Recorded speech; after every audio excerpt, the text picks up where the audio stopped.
Inalok si Boy Abunda na maging isa sa mga hurado ng Miss Universe 2023, pero nagkaroon ng conflict dahil sa panayam niya kay Miss Universe Philippines 2023 Michelle Marquez di sa Fast Talk with Boy Abunda na napanood sa GMA 7 noong October 30, 2023.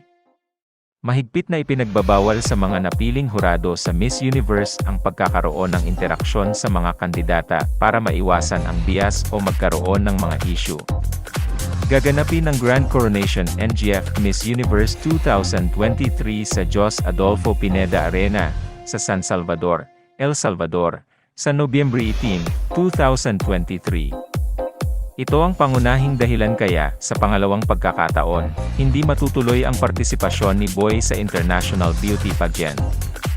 Pangalawang pagkakataon, dahil noong December 2023, inimbitahan si Boy ng Miss Universe Organization para maging anchor ng 71st Miss Universe na idinaos sa New Orleans Memorial Convention Center sa New Orleans, Louisiana, US, noong Enero 14, 2023.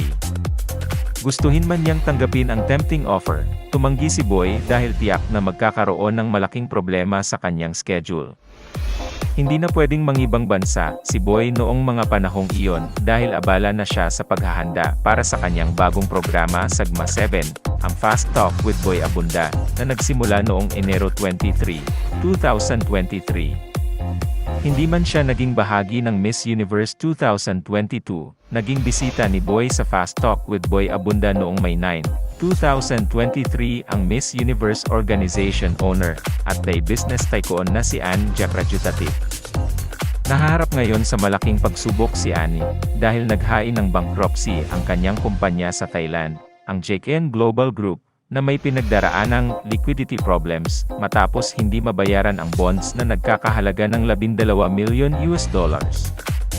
Malapit sa puso ni Anne ang mga Pilipino, at tiyak na lalo niyang mamahalin ang ating lahi, dahil sa suporta, mga salitang nakapagpapalakas ng loob na kanyang natatanggap mula sa mga kababayan nating nagdarasal na malampasan niya ang mga bagong hamon na sinusuong.